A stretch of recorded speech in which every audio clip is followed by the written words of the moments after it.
اللہ علیہ وآلہ وسلم فرماتے ہیں کہ جو شخص ذی الحجہ شریف کے دنوں میں روزہ رکھتا ہے تو اللہ تبارک و تعالی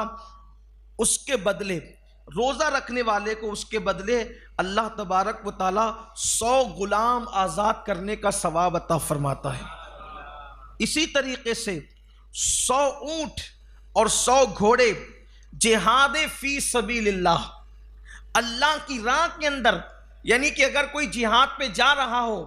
تو 100 اونٹ اور 100 گھوڑے اللہ کی راہ میں بھیجنے کا ثواب عطا کرتا ہے۔ یعنی ذی الحجہ شریف کی 1 تاریخ سے لے کر 7 تاریخ تک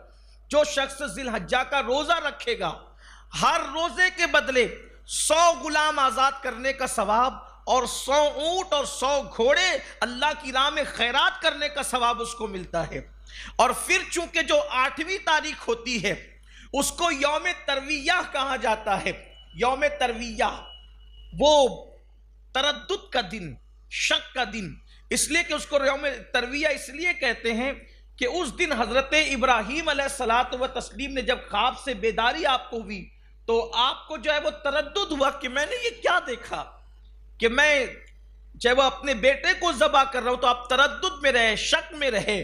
گویا کہ آپ پر ایک تردد کی کیفیت تھی کہ میں نے کیا کیا، میں نے کیا دیکھا، یہ کیا کیفیت تھی، تو اس لیے اس کو تردد کا یا شک کا دن کہتے ہیں۔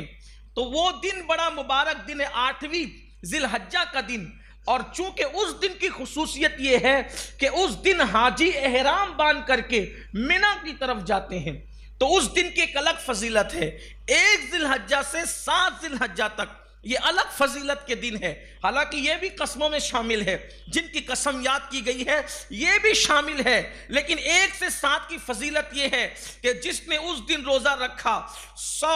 غلام آزاد کرنے کا ثواب، 100 اونٹ اور 100 گھوڑے اللہ کی راہ میں خیرات کرنے کا ثواب۔ لیکن اب جو بندہ 8 تاریخ کو روزے کا اہتمام کرتا ہے اور اس دن جو ترویہ کے دن روزہ رکھتا ہے تو اللہ کے حبیب صلی اللہ علیہ وآلہ وسلم فرماتے ہیں اللہ اس کو 1000 غلام آزاد کرنے کا ثواب عطا فرماتا ہے۔ اسی طرح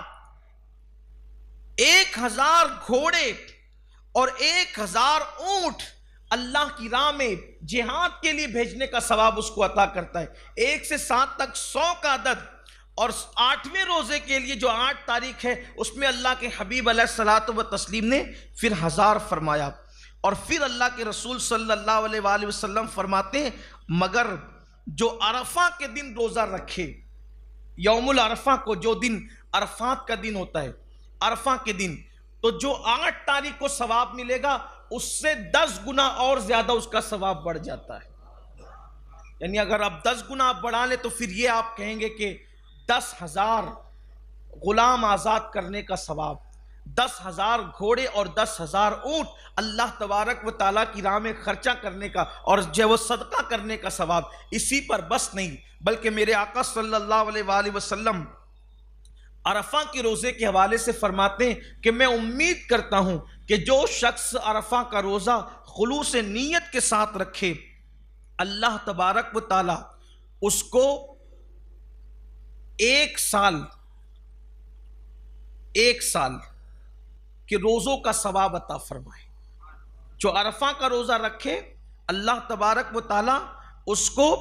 1 سال کے روزوں کا ثواب عطا فرمائے۔ اور اسی پر اللہ کے حبیب صلی اللہ علیہ وآلہ وسلم نے بس نہیں فرمایا بلکہ فرمایا صرف 1 سال نہیں، یہ 1 سال کا ثواب تو ملے گا اور گزشتہ 1 سال کا ثواب اللہ تعالیٰ اور عطا فرمائے گا۔ یعنی جس نے عرفہ کا روزہ رکھا اس کو اللہ تعالیٰ 2 سال کے روزوں کا ثواب عطا فرماتا ہے، اور اللہ تبارک و تعالیٰ اس کے گزشتہ گناہوں کو معاف فرما دیتا ہے، اور اس سے کہا جاتا ہے اے اللہ کے بندے اب تو نئے سرے سے نیا عمل کر، کہ اللہ تبارک و تعالیٰ نے تیرے تمام گناہوں کو معاف فرما دیا ہے اور تیرے تمام گناہوں کی مغفرت فرما دی ہے۔ اسی لیے صحابہ کرام رضوان اللہ تعالیٰ علیہم اجمعین فرمایا کرتے تھے کہ چراغ نہ بجھایا کرو، یعنی جاگتے رہا کرو،